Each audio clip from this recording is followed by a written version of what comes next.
Good evening, everybody. Welcome to tonight's Common Council meeting. I see everybody is checked in. We have one absent. Mrs. Spiros. If you can, please stand for the Pledge of Allegiance. I pledge allegiance to the flag of the United States of America and to the republic for which it stands, one nation, under God, indivisible, with liberty and justice for all.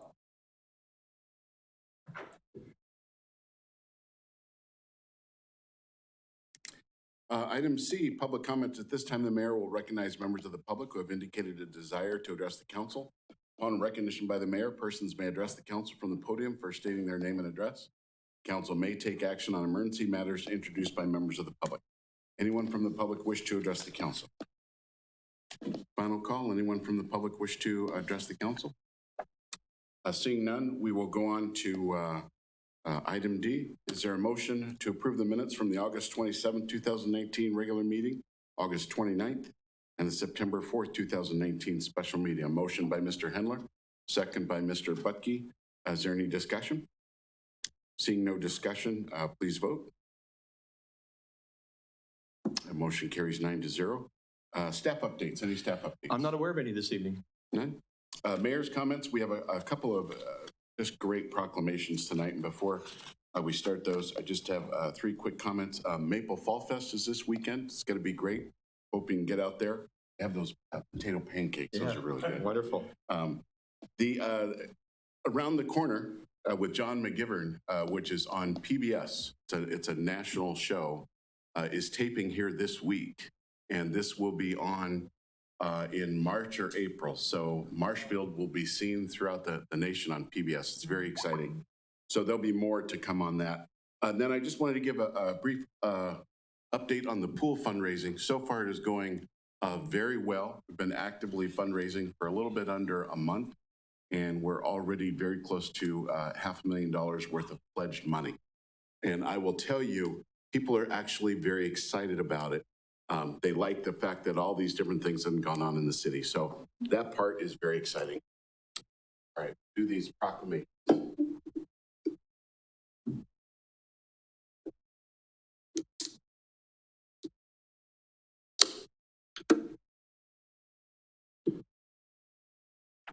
So our first one here is on April 24th, 1975, a city resident was hired as one of the first civilian dispatchers for the Marshfield Police Department. After serving in this capacity for nearly 4 years, he resigned the position to pursue an alternate career. This short employment will usually go unnoticed, but for this man, it was only the beginning of his service to the city of Marshfield. On July 3rd, 1979, shortly after resigning from Marshfield PD as a paid employee, the same resident joined the Marshfield Police Auxiliary, which at the time was less than 2 years old. He would have joined the auxiliary sooner, but a law prohibited a person from being both a paid employee and volunteer of the same organization. For the next 40 years, this resident served the great city as a volunteer of the Marshfield Police Auxiliary and served in nearly every role on the organization, including 2 separate lengthy terms as director. The amount of hours logged just exceeds 5,600, and that is just the amount of hours of actual volunteer. Has nothing to do with the preparation and everything else. Preparation for meetings and events, answering questions, and mentoring countless volunteers as they began serving in this organization as well. He saw many new officers hired, some who completed their careers and retired, all while he continued his service. The number of hours this person donated to the city, if calculated on a full-time basis, would equal more than 2.5 years of full-time service. This saved the city of Marshfield literally thousands upon thousands of dollars. Now, after serving our city for 44 years, he has retired. So now on behalf of myself as mayor, your common council, and all the thankful citizens of Marshfield, it is my pleasure to honor Rick Witzel for his selfless service and countless hours he provided to the service by declaring that today, September 10th, 2019, Rick Witzel Day here in Marshfield. Please give him a round of applause.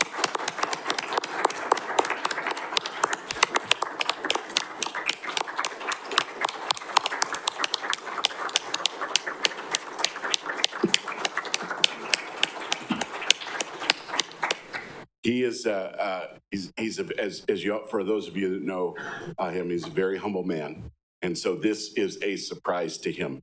So I'm hopeful that he won't be mad at me. And if so, then he can be mad at his son. So, the next is a very, very special birthday that we're celebrating. So, Mike, if you want to come up, and we're very, very excited about this one.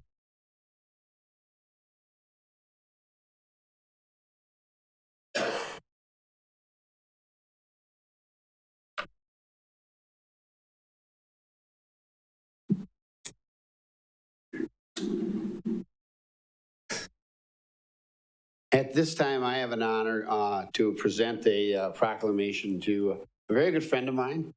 I've been in American Legion 46 years, and Lawrence and I have worked for 46 years together. Lawrence is probably one of the greatest guys you're ever going to meet. Very humble, kind of humorous. We can't tell all the stories he tells, but I will say one thing. We had a steak feed last night. Guess who was in the kitchen? Lawrence is 100 years old. His brother is 93. They were technically just about the last people to leave the kitchen. So they're dedicated. If we had all of us that were as dedicated as this generation is, we'd have a great world, much greater than it is. So at this time, well, first I'm going to call on Tom to say something, and then I'll read the plaque. I've been asking Lawrence. Oh, sorry. Turn your button on. Thank you. On Sunday mornings, Mary and Lawrence come into McDonald's, you know, I all live there. And I asked Lawrence, how did you do this that you can get to be 100 years old? And I don't recommend this to all the citizens out there looking to do this, but he says, I do watch the council meetings.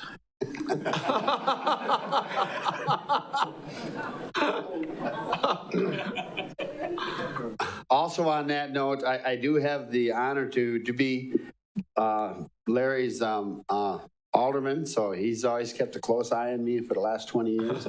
So I always appreciate that, and if he has anything to say, he does let me know. So at this time, the mayor's proclamation reads, Lawrence Parkhurst's 100th birthday, City of Marshfield. Whereas Lawrence Parkhurst was born August 18th, 1919, and recently celebrated his 100th birthday. Whereas Lawrence served his country as a member of the 32nd Division Red Arrow while serving in World War II. He was at the Battle of Boona in New Guinea. Of the 124 men sent from Marshfield, he is the last surviving. And whereas Lawrence has served as part of the firing squad for 55 years.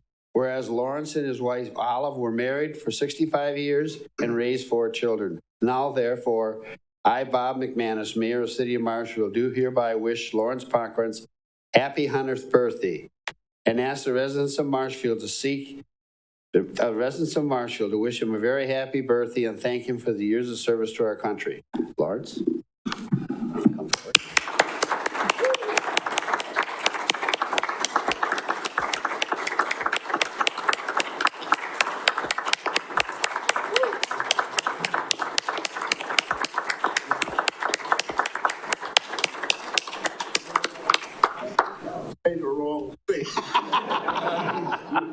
Well, Lawrence, you wouldn't be the first one in these halls. Yes. We're going to go. I just got a little story about Lawrence. He was very active, and he always came to every funeral that we had, which we have about 40 to 50 per year. And about 3 years ago, he kind of slowed down a little bit because he didn't want to walk in the cemeteries during the winter.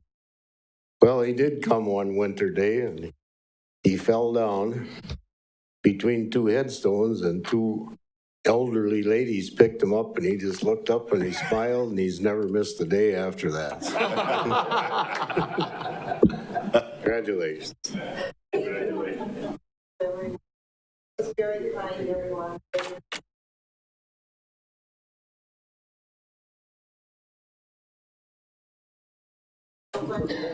100 years old, and he's still there in the steak feed cleaning the plates. I know, that's amazing. It's amazing. That is so cool. Amazing. I agree. All right, we'll continue on with item G, council comments. Any comments from the council? Seeing none, we'll go to item H, reports from commissions, boards, and committees. Who did we see? Oh, I didn't even see, sorry. Nick? I just wanted to comment, last time we had the opportunity for the and look at the public works projects that are ongoing or having been completed in the recent past. I would just want to commend our engineering department and our maintenance department for their work. It's amazing how well maintained our streets are and how well built they are. And if you have a street that's not quite up to standards, don't worry, because they have a plan. They're going to fix it in the next few years. Right. Mr. Budke? Yeah, just to add on what Nick has said, I tried to get residents to come in, and we had, I believe, 4 or 5 residents. And same thing last year. And it's what's really nice about it is the people that do decide to go. I didn't know that you guys were doing that much. Everybody thinks if it's not in front of their street, we're not doing anything. And I believe we had, help me, Dan, I think 40-some projects we looked at, and people are amazed when they see it, and then the amount of money that it costs. So our staff is doing a great job. Anyone else from the council? All right, seeing none. Item I, the consent agenda, receive. What's that? I thought we did. I'm sorry. Reports from commissions, boards, and committees. All right, seeing none. Is there a motion to receive and place on file our recommended actions in the consent agenda? Motion by Mr. Fire, second by Mr. Paschal. Any discussion? Seeing none, please vote.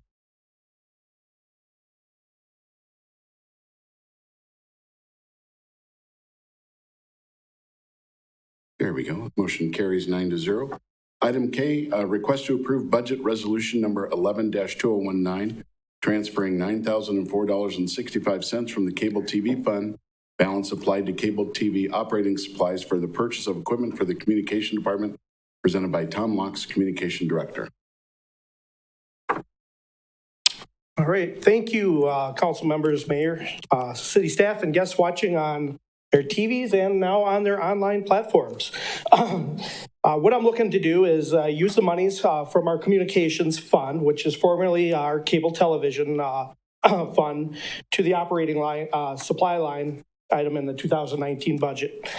You've seen it in your packet on what I'm looking at. It has detailed of equipment and prices. I've researched several vendors also to make sure we're getting the correct price. So just let you know, this equipment will help myself as well as our communication specialists, including volunteers and producers, to produce programs for both the city and as well as our public access department. And currently our equipment is aging, and some of it doesn't work well.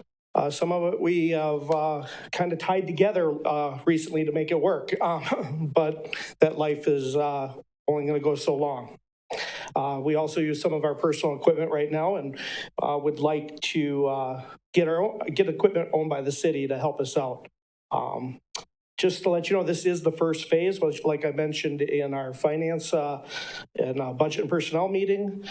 Just reason I say that is because our broadcast servers, which broadcast this meeting, as well as anything else over our cable networks, 989, 990, and 991, are about 14 years old. And that will be probably my next ask, just to let you know. I just wanted you to know about it. They are 14 years old, and hopefully they keep working. We put them in the room next to us in our server room, and that should prolong their life quite a bit. But that would be more of our second phase of equipment. So I'm looking at the $9,000, some sense and change here. I don't have it in front of me for new equipment. Thank you, Zara. There is a motion and a second to approve the budget resolution for this equipment. Any discussion? Seeing no discussion, please vote. Motion carries 9-0. Thank you. The next is item L, second reading of ordinance number 1417, pay for council members, presented by Steve Bart. Thank you. I'll give a shortened version of what I gave 2 weeks ago, and that is regarding the council pay. Back in 2016, the council did approve an ordinance, 1334, to tie future pay increases for council members to non-represented staff pay increases. That we wouldn't have to go through all these regular surveys of other communities and those kind of things. We would keep up with inflation just more naturally. An increase was given 2 years later after all the members of the council had been reelected, and that was in the summer of 2018. It was 2%, which is the same thing all the city staff got then. So your pay went from $375 a month to $382.50 a month. But in talking with the city attorney and in talking with the League of Wisconsin Municipalities legal staff, it's been questioned rather significantly as to whether or not you actually can have a voted pay increase that's perpetual, tied to the increases given to non-represented staff.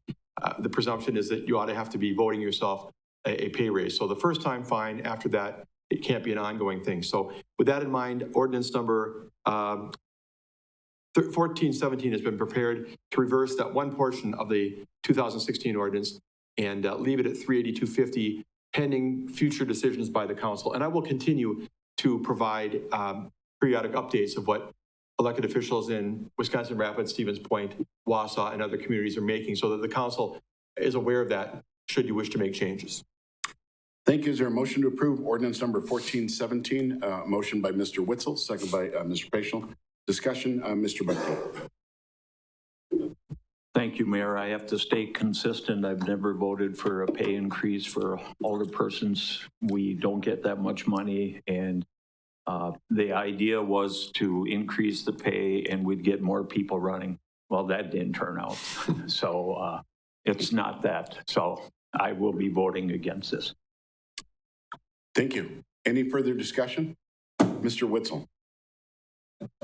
Just to clarify, we're voting to remove the future raises, not to grant any future raises. Is that correct? Correct. What you're basically saying is that your earlier decision to tie them to future staff increases is flawed, and you're pulling that back to leave yourself perpetually at $382.50 a month until you take another proactive action to the contrary. So a vote for is a vote against pay raise. Correct? A vote against a perpetual one. Yes. Okay. Any further discussion? Seeing no further discussion, please vote.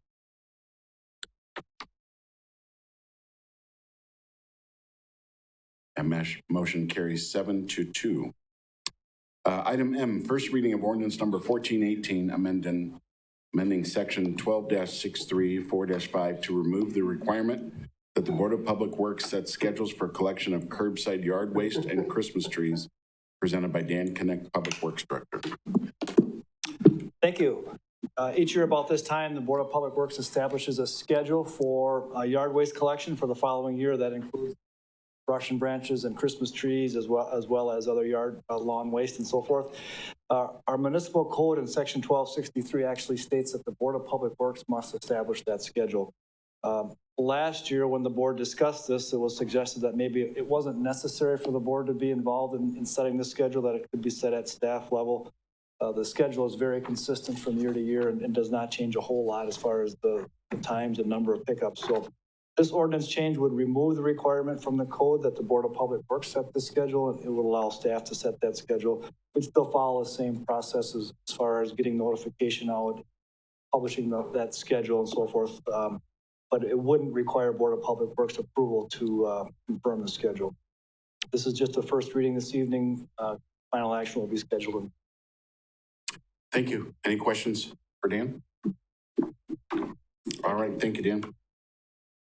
Item N, request to approve language for policy setting restrictions for the use of electronic devices at city meetings, presented by Steve Bart, City Administrator. Thank you. On August 13th, I presented for your consideration a framework for a policy that would greatly restrict the use of electronic devices at these meetings by all those who sit up front, and references made to staff members in the audience as well in terms of those who might be presenting items. There was good discussion. There were a couple of changes made, which I'll touch on in a minute. But the reason for the policy is largely to make sure that we give the full attention to our peers and to members of the audience who might come to the podium, and to ensure that we're really not doing anything that might be actual or perceived violations of the open meetings law in terms of communicating with each other in ways that are not appropriate, communicating with people outside the building, or doing things that might be construed to be unacceptable according to Wisconsin statutes. At the meeting, the council was very favorable, gave consensus approval to move forward with full development.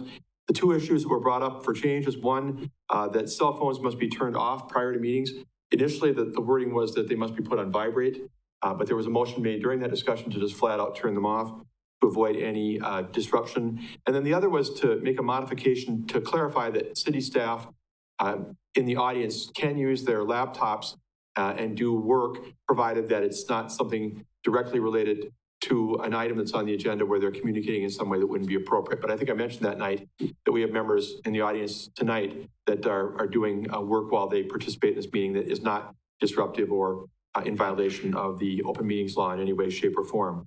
And that was seen as a favorable idea as well. So with those two changes, I present to you an updated version of the language. If you're favorable, I would ask for a motion of approval to adopt this language and put it into policy 8.010, which is our technology policy. Normally, you would see the actual policy before you tonight, but with our technology director, Eng Ung, not here tonight, he's on vacation. I'd like to meet with him when he comes back next week to find the proper place within 8.010 to put this language so that it's most appropriate for what we're doing here. But this would be the last time you see it if you were to vote in favor of this policy language tonight. Thank you. Is there a motion to direct staff to amend policy number 8.010 as presented? A motion by Mr. Fire, a second by Mr. Butke. Discussion? Seeing no discussion, please vote. That motion carries 7-1. I'm sorry, 8-1. This meeting is going so fast. I know, Getting off my it's really cruising. Item O, request to approve petition for annexation of a portion of North Hume Avenue north of McMillan Street, presented by Dan Connect, Public Works Director. Thank you. You'll recall back in 2014 and again in 2018, the city acquired property for road right-of-way for North Hume Avenue north of McMillan Street.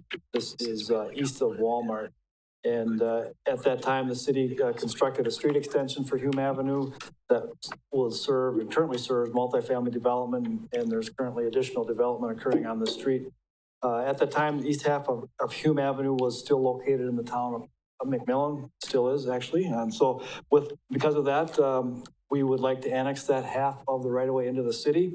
The process we reviewed with the city attorney requires a petition to be filed with the town clerk as well as the State Department of Administration. Once that's reviewed at the state level and approval is granted, then we would schedule it for 2 readings of an ordinance with final approval by the council sometime in October.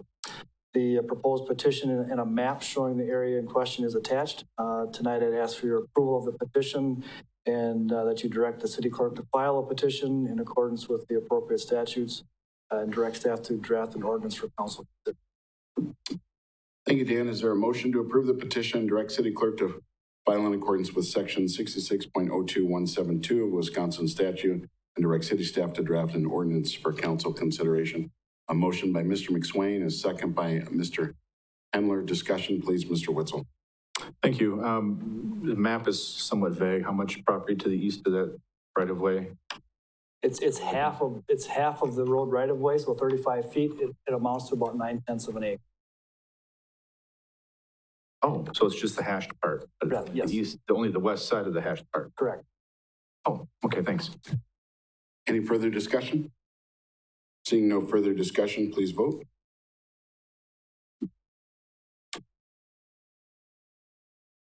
And that motion carries 9-0. Thank you. Item P, request to elect one person to the Marshville Utility Commission to serve a 5-year term running from October 1, 2019 through September 30th, 2024. Letter of interest was received from the individual listed below. Harry Borgman, 1207 East 21st Avenue, and you see his letter in there. He would be returning. If you have any questions, there's none. At this time, we did during this time only receive one letter of interest. But for now, there's no action required at this time unless you would suspend the rules. Any discussion on that?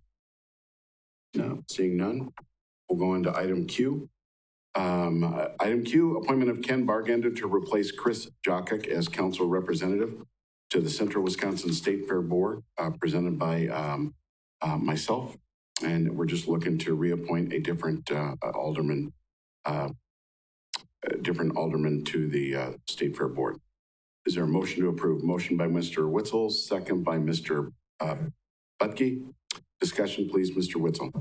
Thank you. I hate to see Mr. Jockick step down from this. I know he had a lot of passion in his role in that, but I do trust that Mr. Bargander will continue with that same amount of passion as he continues to serve the city on that.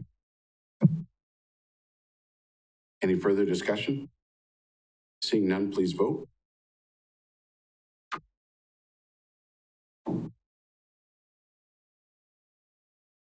Motion carries 9-0. Item R, appointment of Mike Fire to replace Jason Zaleski as council representative to the Main Street Board of Directors, presented by myself. This is another one where we're just replacing aldermen. Is there a motion to approve? Motion by Mr. Witzel, second by Mr. Hendler. Any discussion? Seeing no discussion, please vote.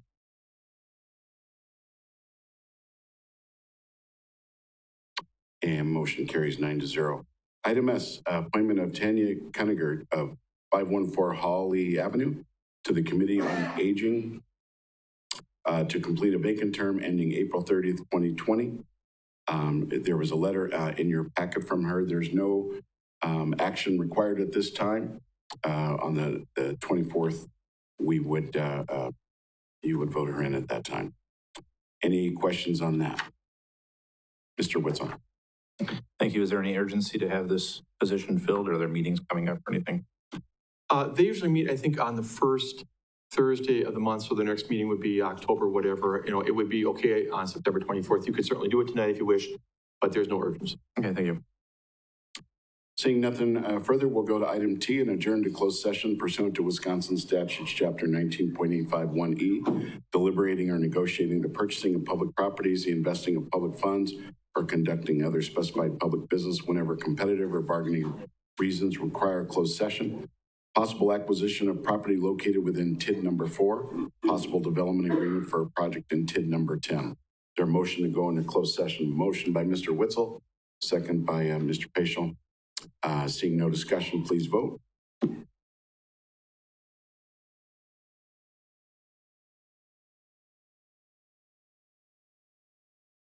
And we are in closed session. Because we're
What's that?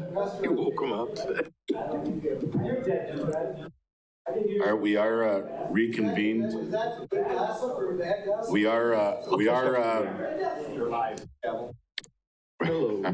are reconvened in open session. Item B, action on matters discussed in closed session. Will the clerk read the motion?